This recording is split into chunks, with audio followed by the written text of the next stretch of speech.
ಯಾಕೆ ಕೋಳಿಗಳ ಬಗ್ಗೆ ಮಾಡಿವು ಅಂದರೆ ಇದು ಈಸಿಯಾಗಿ ಸ್ಟಾರ್ಟ್ ಆಗುವಂಥ ಕೆಲಸ. ಅಂದರೆ ಖರ್ಚು ಕಮ್ಮಿ ಇತ್ತು, ಡೈಲಿ ಆದಾಯ ಬರುತ್ತೆ, ಮೊಟ್ಟೆ ಬರುತ್ತೆ ಅಂದ್ಬಿಟ್ಟು ಅದಕ್ಕೋಸ್ಕರ ನಾವು ಮೊಟ್ಟೆ ಕೋಳಿಗಳನ್ನ ಮೊಟ್ಟೆ ಮತ್ತು ಮೀಟು ಈ ಸಾಕಿ ಜನರಿಗೆ ನಾವು ರೀಚ್ ಮಾಡಬೇಕು. ಈ ಬೆಳೆದಿರೋವಂಥ ದೊಡ್ಡ ಬೆಂಗಳೂರು ನಗರಕ್ಕೆ ಈ ಆರ್ಗಾನಿಕ್ ಅನ್ನೋದು ಸಾಕಾಗ್ತಿಲ್ಲ. ತುಂಬ ಫೀಡ್ನ ಅವಶ್ಯಕತೆ ಇದೆ. ಪ್ರತಿನಿತ್ಯ ಜನರಿಗೆ ಮೊಟ್ಟೆ ಬೇಕು. ತುಂಬ ಒಳ್ಳೆ ಪ್ರೋಟೀನ್ ಸಿಗೋವಂಥದ್ದು ಮೊಟ್ಟೆಯಲ್ಲಿ, ಕಮ್ಮಿ ಖರ್ಚಲ್ಲಿ ಹೆಚ್ಚು ಪ್ರೋಟೀನ್ ಸಿಗೋವಂಥ ಮೆಥಡ್ ಏನಿದೆ ಅದು ಮೊಟ್ಟೆ ಮಾತ್ರ. ಆ ಮೊಟ್ಟೆ ಸಿಗ್ತಾ ಇರಲಿಲ್ಲ. ಹಂಗಾಗಿ ನಾವು ಆರ್ಗಾನಿಕ್ ಮೊಟ್ಟೆ ನಾವೇ ಸ್ಟಾರ್ಟ್ ಮಾಡಬೇಕು, ನ್ಯಾಚುರಲ್ ಬೆಳಿಬೇಕು. ಜನರಿಗೆ ಏನಂದರೆ ಇಷ್ಟು ಫ್ರೀ ರೇಂಜ್, ನಾವು ಫ್ರೀ ರೇಂಜ್ ಅಂತ ಕರಿತೀವಿ. ಬೈಲಲ್ಲಿ ಬಿಟ್ಟು ಮೇಯಿಸೋ ಅಂಥ ಕೋಳಿಗಳು ಮೀಟ್ ಚೆನ್ನಾಗಿರುತ್ತೆ, ಮೊಟ್ಟೆ ಹೆಲ್ತಿಯಾಗಿ ಬರುತ್ತೆ ಅಂದ್ಬಿಟ್ಟು ಅದೇ ಕಾರಣಕ್ಕೋಸ್ಕರ ನಾವು ಕಂಪ್ಲೀಟ್ ಕೋಳಿಗಳನ್ನ ತೊಗೊಂಬಂದು ನೀವು ನೋಡ್ತಾ ಇರ್ಬೋದು. ತುಂಬ ಕಡೆ ನೋಡಿ 2 ಕೋಳಿಗಳಿದ್ದಾವೆ, 2 ಕಡೆ ಫಾರ್ಮಲ್ಲೂ ಕೂಡ ಶೆಡ್ ಮಾಡಿ ನ್ಯಾಚುರಲ್ ಬೆಳಿಬೇಕು, ನ್ಯಾಚುರಲ್ ಗ್ರೋ ಮಾಡಬೇಕು ಅಂತ ಮಾಡ್ತಾ ಇದ್ದೀವಿ. ಈ ಕೋಳಿಗಳು ನಿಮಗೆ ನೋಡ್ತಾ ಇರ್ಬೋದು, ನಿಮ್ಗೆ ಯಾವ ಥರ ಫ್ರೀಯಾಗಿ ಮೇಯ್ತಾ ಇರುತ್ತೆ, ಬೈಲಲ್ಲಿ ಮೇಯ್ತಾ ಇರುತ್ತೆ, ಬಿಸಿಲಲ್ಲಿ ಮೇಯುತ್ತೆ. ತುಂಬ ಜನ ಹೇಳ್ತಾರೆ ಕೋಳಿ ಬಿಸಿಲಿಗೆ ಹೋದ್ರೆ ಆಗಲ್ಲ ಅಂತ. ನೀವು ನಮ್ಮ ಕೋಳಿಗಳು ನೋಡ್ತಾ ಇರ್ಬೋದು, ಕಂಪ್ಲೀಟಲ್ಲಿ ಬಿಸಿಲಿರುವಂಥ ಕೋಳಿಗಳು. ಇಷ್ಟು ಚೆನ್ನಾಗಿ ಬೆಳೆದಿರೋ ಕೋಳಿಯಲ್ಲಿ ಮೊಟ್ಟೆ ಎಷ್ಟು ಚೆನ್ನಾಗಿ ಬರುತ್ತೆ ಅಂತ ನಿಮ್ಗೆ ಗೊತ್ತಿರ್ಬೋದು. ಮೀಟ್ ಚೆನ್ನಾಗಿರುತ್ತೆ, ನಿಮಗೆ ನೋಡ್ತಾ ಇರ್ಬೋದು. ನೋಡಿ ಯಾವ ಥರ ಕೋಳಿಗಳಿದೆ, ಎಷ್ಟು ಆಕ್ಟಿವ್ ಆಗಿದೆ ಅಂತ ಹೇಳ್ಬಿಟ್ಟು ನೋಡಿ. ಈಗ ಕೋಳಿನ ಡೋರ್ ತೆಗೆದ್ಮೇಲೆ ಯಾವ ಥರ ಹೋಗುತ್ತೆ, ಯಾವ ಥರ ತುಂಬ ಜನ ಕೇಳ್ತೀರಾ ನಿಮಗೆ ಫ್ರೀ ರೇಂಜ್ ಅಂದರೆ ಏನು. ಸೊ ಬೈಲಲ್ಲಿ ಬಿಟ್ಟು ಮೇಯಿಸ್ತೀರಾ ಅಂದರೆ ಏನು ಅಂದರೆ ಫ್ರೀ ರೇಂಜ್ ಅಂದರೆ ಕೋಳಿಗಳು ಇಲ್ಲಿಂದ ಬಿಟ್ಟ ಮೇಲೆ ನೋಡಿ ನಿಮಗೆ ಯಾವ ಥರ ಬರುತ್ತೆ ಕೋಳಿಗಳು ಅಂತ ಹೇಳ್ಬಿಟ್ಟು. ಸೊ ನಾವು ನೋಡ್ತಾ ಇರ್ಬೋದು, ನಿಮಗೆ ಆಲ್ಮೋಸ್ಟ್ ಅಲ್ಲಿ ಏರಿಯಾ ಬಂದು ನಮಗೆ 20 ಕುಂಟೆ ಜಾಗ ಬರುತ್ತೆ. 20 ಕುಂಟೆ ಆಲ್ಮೋಸ್ಟ್ ಅಲ್ಲಿ 21,000 22,000 ಅಡಿ ಜಾಗ ಬರ್ಬೋದು. ಸೊ ಈ ಥರ ಫ್ರೀ ರೇಂಜಲ್ಲಿ ನಮ್ಮಲ್ಲಿ ಕೋಳಿಗಳನ್ನ ನಾವು ಮೇಯಿಸೋದು.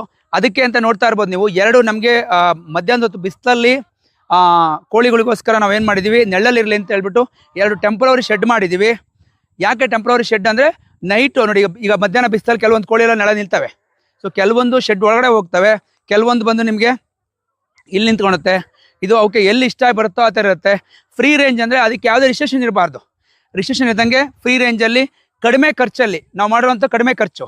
ಆಮೇಲೆ ನೀವು ನೋಡ್ಬೋದು, ಒಂದು ಕೋಳಿಗೂ ಇನ್ನೊಂದು ಕೋಳಿಗೆ ಮಾಡಿರುವಂಥ ಚಿಕನ್ ಮೆಸ್ ನೋಡ್ತಾ ಇರ್ಬೋದು ನಿಮಗೆ. ಇದು ಕಂಪ್ಲೀಟ್ಲಿ ಚಿಕನ್ ಮೆಸ್. ಇದು ಕೋಳಿಗಳು ಯಾವುದೇ ಆಚೆ ಹೋಗ್ದಂಗೆ ನಾವು ಮಾಡಿರುವಂಥದ್ದು, ಸಾರವೆ ಮರದಲ್ಲಿ ಮಾಡಿರುವಂಥದ್ದು. ಕಮ್ಮಿ ಖರ್ಚಲ್ಲಿ ನೀವು ಮಾಡೋವಂಥವ್ರು ಚಿಕನ್ ಮೆಸ್ ತೊಗೊಳ್ಳಿ. 8 ಅಡಿ ಚಿಕನ್ ಮೆಸ್ ಇರುತ್ತೆ ನಿಮಗೆ. ಯಾವುದೇ ಕೋಳಿ ಆಚೆ ಹೋಗಲ್ಲ. ತುಂಬ ಏನಂದರೆ ನಿಮಗೆ ಮೇವು ಸಿಗ್ತಾ ಇಲ್ಲ ಅಂದರೆ ಮಾತ್ರ ಆಚೆ ಹೋಗುತ್ತೆ. ಮೇವು ಸಫಿಷಿಯೆಂಟಾಗಿ ನೀವು ಕೊಡ್ತಾ ಇದ್ದೀರ ಅಂದರೆ ಯಾವುದೇ ಕೋಳಿ ಆಚೆ ಹೋಗೋ ಯೋಚನೆ ಮಾಡಲ್ಲ. ಸೊ ಇದು ಫ್ರೀ ರೇಂಜಲ್ಲಿ ನಿಮಗೆ ಬರುವಂಥದ್ದು. ನೀರಿನ ವ್ಯವಸ್ಥೆ ಮಾಡಿದ್ದೀವಿ ಕಂಪ್ಲೀಟಾಗಿ. ಕೋಳಿಗಳಿಗೆ ಯಾವಾಗ ಬೇಕಾದ ನೀರು ಕುಡ್ಕೋಬೋದು. ಕಂಪ್ಲೀಟ್ ಯಾವಾಗ ನಳ್ಳಿಗೆ ಬೇಕೋ ನಳ್ಳಿಗೆ ಹೋಗ್ತವೆ, ಯಾವಾಗ ತರಕಾರಿ ತಿನ್ನಬೇಕು ಅನ್ಸುತ್ತೆ ತರಕಾರಿಗೆ ಹೋಗ್ತವೆ, ಯಾವಾಗ ಬೇಡ ಅಂದರೆ ಒಳಗಡೆ ಹೋಗ್ತವೆ. ಸೊ ಕಂಪ್ಲೀಟಾಗಿ ಫ್ರೀ ರೇಂಜಲ್ಲಿ ಫ್ರೀ ಆಗಿರ್ತವೆ ಕೋಳಿಗಳು. ನಾವು ಫ್ರೀ ರೇಂಜ್ ಮಾಡೋ ಉದ್ದೇಶ ಏನಂದರೆ ಮಾಂಸ ಚೆನ್ನಾಗಿ ಬರುತ್ತೆ, ಮೊಟ್ಟೆ ಚೆನ್ನಾಗಿ ಬರುತ್ತೆ, ಕೋಳಿ ಹ್ಯಾಪಿಯಾಗಿರುತ್ತೆ, ಚೆನ್ನಾಗಿ ಗ್ರೋ ಆಗುತ್ತೆ, ಕಾಯಿಲೆ ಕಮ್ಮಿ ಆಗುತ್ತೆ. ಯಾಕಂದರೆ ಇಮ್ಯುನಿಟಿ ಚೆನ್ನಾಗಿರುತ್ತೆ ಬಿಸಿಲಲ್ಲಿರೋದ್ರಿಂದ.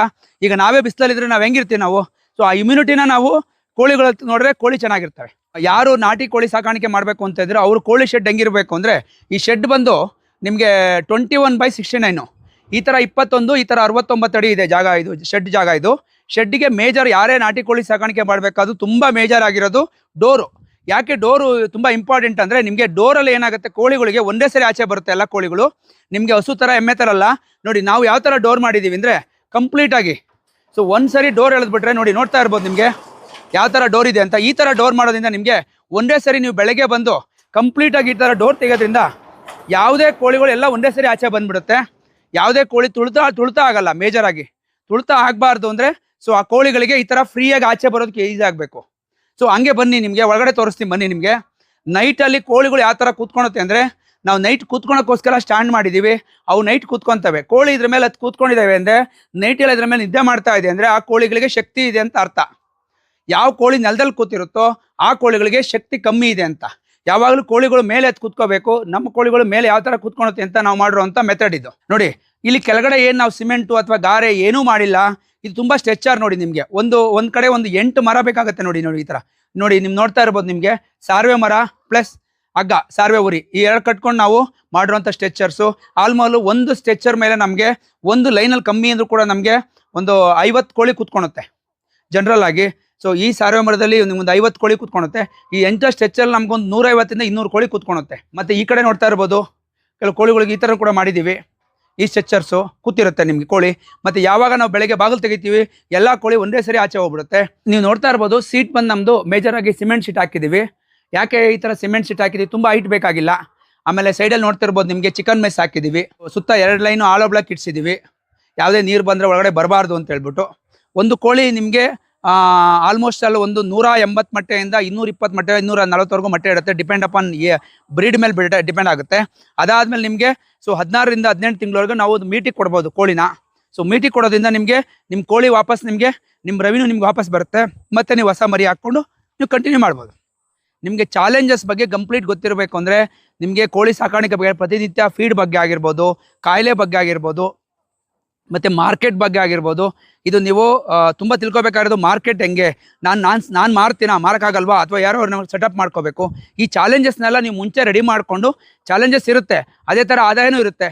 ನೀವು ಅದಕ್ಕೆ ಪ್ರಿಪೇರ್ ಆಗಿರಬೇಕು. ನೀವು ಯಾವಾಗ ಪ್ರಿಪೇರ್ ಆಗಿರ್ತೀರೋ 100% ನಿಮಗೆ ಗೆಲುವು ನಿಮ್ಮ ಹತ್ರ ಇರುತ್ತೆ, ಆದಾಯ ನಿಮ್ಮ ಕಡೆ ಇರುತ್ತೆ.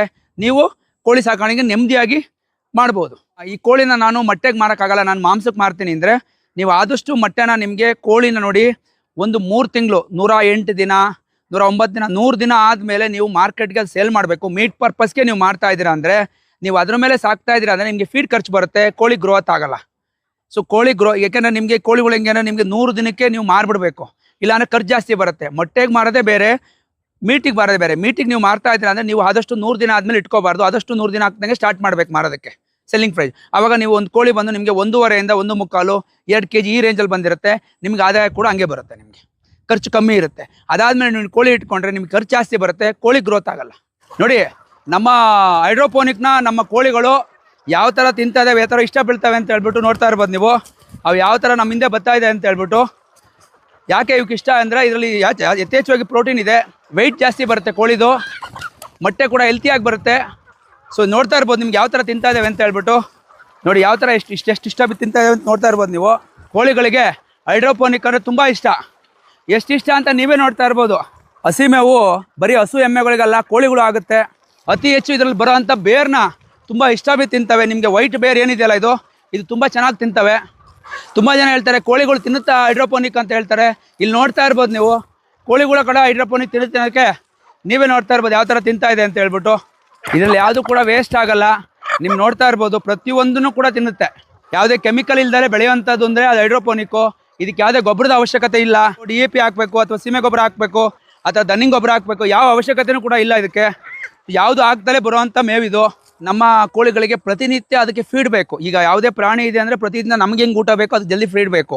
ಆ ಫೀಡಲ್ಲಿ ನಾವು ಒಂದು 3 ಥರ ಪ್ಲ್ಯಾನ್ ಮಾಡ್ಕೊಂಡಿದ್ದೀವಿ. ಒಂದು ಬಂದು ತರಕಾರಿಗಳು ಕೊಡ್ತಾ ಇದ್ದೀವಿ, ಇನ್ನೊಂದು ಕಡೆ ಬಂದು ನ್ಯಾಚುರಲ್ ನಾವೇ ಕಾಳು ಅದು ಇದು ಮಿಕ್ಸ್ ಮಾಡಿ, ನಿಮಗೆ ಗೊತ್ತಿರ್ಬೇಕು, ನಿಮಗೆ ಗೋಧಿ, ಹೆಸರು ಕಾಳು, ರಾಗಿ, ಜೋಳ ಈ ಥರದ್ದೆಲ್ಲ ಮಿಕ್ಸ್ ಮಾಡ್ತೀವಿ ನಾವು. ಅದ್ರ ಜೊತೆಗೆ ನಾವು ಹೈಡ್ರೋಪೋನಿಕ್ಕು ಏನು ನಮಗೆ ಹೈಡ್ರೋಪೋನಿಕ್ ಇರ್ಬೋದು, ಅಜೋಲಾ ಇರ್ಬೋದು, ಈ ಥರದ ಒಂದು ಫೀಡ್ ಕೊಡ್ತೀವಿ. 3 ಥರ ಫೀಡ್ ಮಾಡಿದ್ದೀವಿ.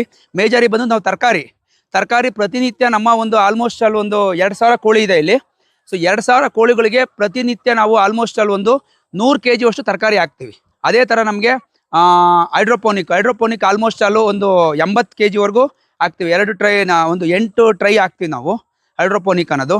ಅಜೋಲಾ ಬಂದು ಡೈಲಿ ಒಂದು 1 kg ಅಷ್ಟು ಅಜೋಲಾ ಹಾಕ್ತೀವಿ. ಪ್ಲಸ್ ಅದ್ರ ಜೊತೆಗೆ ನಾವು ಫೀಡು ಕಾಳುಗಳು ಒಂದು 10ರಿಂದ 20 kg ಡೈಲಿ ಆವ್ರೇಜಲ್ಲಿ ಹಾಕ್ತಾ ಇದ್ದೀವಿ ನಾವು ಫೀಡ್ನ. ಡೈಲಿ ದಿನಚರಿ ಏನಂದ್ರೆ ಕೋಳಿದಂದರೆ ಬೆಳಗ್ಗೆ ನಾವು 7 ಗಂಟೆ 7:30 ಮೇಲೆ ಬಿಡ್ತೀವಿ, ಕೋಳಿ ಆಚೆ ಬಿಡ್ತೀವಿ. ದಿನಕ್ಕೆ ಒಂದು 3 ಟೈಮ್ ಫೀಡ್ ಹಾಕ್ತೀವಿ. ತರಕಾರಿ 1 ಟೈಮ್ ಹಾಕ್ತೀವಿ. ಮಧ್ಯಾಹ್ನ ಬಂದು ನಿಮಗೆ ಹೈಡ್ರೋಪೋನಿಕ್ಕು ಅಜೋಲಾ ಎಲ್ಲ ಮಧ್ಯಾಹ್ನ ಹೊತ್ತು ಹಾಕ್ತೀವಿ. ಮತ್ತು ಸಾಯಂಕಾಲ ಬಂದು ಫೀಡ್ ಹಾಕ್ತೀವಿ. ಇದ್ರ ಮಧ್ಯೆ ಬಂದು ನಿಮಗೆ ನೀರು ಇಕ್ಕಿರ್ತೀವಿ, ಯಾವಾಗ ಬೇಕೋ ನೀರು ಕುಡ್ಕೋಬೋದು, ಯಾವಾಗ ಬೇಕಾದ್ರೆ ಬಂದು ಒಳಗಡೆ ಬರ್ಬೋದು ಮತ್ತು ಹೊರಗಡೆ ಹೋಗ್ಬೋದು. ತುಂಬ ಜನ ಕೇಳ್ತಾ ಇರ್ತೀರ ಮೊಟ್ಟೆ ಯಾವಾಗ ಬರುತ್ತೆ, ಕೋಳಿ ಯಾವಾಗ ಸ್ಟಾರ್ಟ್ ಆಗುತ್ತೆ ಅಂತ ಹೇಳ್ಬಿಟ್ಟು.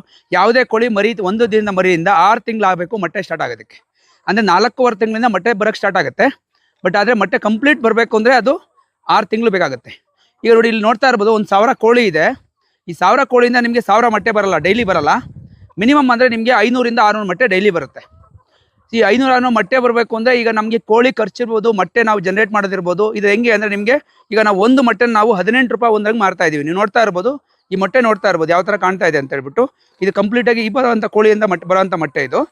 ಈ ಮೊಟ್ಟೆ ನಾವು 18 ರೂಪಾಯಿ ಮಾರ್ತಾ ಇದ್ದೀವಿ. ನಮಗೆ ಆ್ಯಕ್ಚುಲಿ ಖರ್ಚು ಬಂದು ಒಂದು 10 ರೂಪಾಯಿವರೆಗೂ ಖರ್ಚು ಬರ್ತಾ ಇದೆ. ಫೀಡ್ ಖರ್ಚು ಇರ್ಬೋದು, ಬೇರೆ ಬೇರೆ ನಮ್ಮ ಎಕ್ಸ್ಪೆನ್ಸಿವ್ ಇರ್ಬೋದು, 10 ರೂಪಾಯಿ ಖರ್ಚು ಬರ್ತಾ ಇದೆ ನಮಗೆ. ಇದನ್ನ ನಾವು ಕಂಪ್ಲೀಟಾಗಿ ಗ್ರೋ ಮಾಡ್ತಿರೋದೇ ಆರ್ಗಾನಿಕ್ ಮೆಥಡಲ್ಲಿ ಮಾಡ್ತಾ ಇರೋದು, ಫ್ರೀ ರೇಂಜಲ್ಲಿ ಮಾಡ್ತಿರೋವಂಥದ್ದು. ನಮಗೆ ಯಾರು ಮೊಟ್ಟೆ ಬೇಕೋ ಅವರು ಒಂದು ವಾರದ ಮುಂಚೆ ಆರ್ಡ್ರ್ ಮಾಡ್ತಾರೆ. ನಾವು ಆರ್ಡ್ರ್ ಮಾಡಿ ಪೇಮೆಂಟ್ ಮಾಡಿದ್ರೆ ಕನ್ಫರ್ಮ್ ಆದಮೇಲೆ ಕೆಲವರು ನಮ್ಮ ಫಾರ್ಮ್ಗೆ ಬರ್ತಾರೆ, ಕೆಲವರು ನಾವೇ ಡೆಲಿವರಿ ಮಾಡ್ತೀವಿ. ಡೆಲಿವರಿ ಲೊಕೇಶನ್ಗಳಲ್ಲಿ ಕೆಲವು ಹತ್ರ ಇರೋದು ಕಡೆ ಎಲ್ಲ ತಂದೆ ತಾಯಿಗಳು ಪೇರೆಂಟ್ಸ್ಗಳು ಮಕ್ಕಳಿಗೆ ಮೊಟ್ಟೆ ಕೊಡ್ತಾ ಇದ್ದಾರೆ, ನಾಟಿ ಮೊಟ್ಟೆ ಕೊಡ್ತಾ ಇದ್ದಾರೆ. ಯಾರು ಆಲ್ಮೋಸ್ಟ್ ಅಲ್ಲೂ ಯಾರು ಗೊತ್ತಿದೆಯೋ ಅಥವಾ ವಿದ್ಯಾವಂತರು ಯಾರಿದ್ದಾರೋ ಅವರೆಲ್ಲ ಕೂಡ ಆಲ್ಮೋಸ್ಟ್ ಅಲ್ಲಿ ನಾಟಿ ಮೊಟ್ಟೆನ ಹುಡುಕ್ತಾ ಇರ್ತಾರೆ. ಯಾಕಂದ್ರೆ ಅದ್ರಲ್ಲಿ ಕಂಟೆಂಟ್ ಏನಿದೆ ಅಂತ ಚೆನ್ನಾಗಿ ಗೊತ್ತು ಅವ್ರಿಗೆ. ನೋಡ್ತಾ ಇರ್ಬೋದು ನಮ್ಮ ಮೊಟ್ಟೆ ನಿಮ್ಗೆ ಆಲ್ಮೋಸ್ಟ್ ಅಲ್ಲೂ ಒಂದು 35 ಇಂದ 50 ಗ್ರಾಮ್ವರೆಗೂ ಬರುತ್ತೆ ರೇಂಜು ಮೊಟ್ಟೆ. ನಮ್ಮ ಯಾಕೆ ಇಷ್ಟು ದಪ್ಪ ಬರುತ್ತೆ ಮೊಟ್ಟೆ ಚೆನ್ನಾಗಿ ಬರುತ್ತೆ ಅಂದರೆ ಬಿಕಾಸ್ ಏನಂದರೆ ಇದು ನಮ್ಮ ಫ್ರೀ ರೇಂಜಲ್ಲಿ ಬೆಳೆಯುವಂಥದ್ದು ಮತ್ತು ನಾವು ಹಾಕೋಂಥ ಫುಡ್ ಮೇಲೆ ಡಿಪೆಂಡ್ ಆಗುತ್ತೆ. ಹಾಗಾಗಿ ಈ ಮೊಟ್ಟೆ ಸೈಜ್ ನೋಡಿ ಯಾವ ಥರ ಕಾಣ್ತಾ ಇದೆ, ನೀವು ನೋಡ್ತಾ ಇರ್ಬೋದು. ವಿತ್ ಕಲರು ನೋಡ್ತಾ ಇರ್ಬೋದು ನಿಮ್ಗೆ ಯಾವ ಥರ ಬಂದಿದೆ ಅಂತ ಹೇಳ್ಬಿಟ್ಟು. ನೋಡ್ತಾ ಇರ್ಬೋದು ನೀವು ನಮ್ಮ ಕೋಳಿಗಳು ಗ್ಯಾಪೇ ಕೊಡ್ತಾ ಇಲ್ಲ. ಸೊ ಗ್ಯಾಪ್ ಕೊಡ್ದಂಗೆ ಅಷ್ಟು ನೋಡಿ, ನೀವು ನಿಮ್ಗೆ ನೋಡಿರ್ಬೋದು ಯಾವ ಥರ ತಿಂತಾ ಇದೆ ಅಂತ ಹೇಳ್ಬಿಟ್ಟು. ನೋಡಿ ಹೆಂಗೆ ಬೇರು ಎಲ್ಲ ತಿಂತಾ ಇರೋದು ನೋಡಿ. ನೋಡಿ ಇವರು ನೋಡಿ ಹೆಂಗೆ ತಿಂತಾರೆ ಮೇಲೆ ಕೂತ್ಕೊಂಡು. ಇವ್ರಿಗೆ ಖುಷಿ ನೋಡಿ. ಇಬ್ಬರು ಕೂತಿದ್ರು, 3 ಜನ ಬಂದರು. ತುಂಬ ಜನ ಹೇಳ್ತಾರೆ ಕೋಳಿ ಹಿಡ್ಕೊಳಕ್ಕೆ ಕಷ್ಟ ಅಂತ. ನಮ್ಮಲ್ಲಿ ಕೋಳಿ ಹಿಡಿಯೋದು ತುಂಬ ಈಸಿ. ಅವೇ ಬಂದು ಕೂತ್ಕೊಂತ ನೋಡಿ.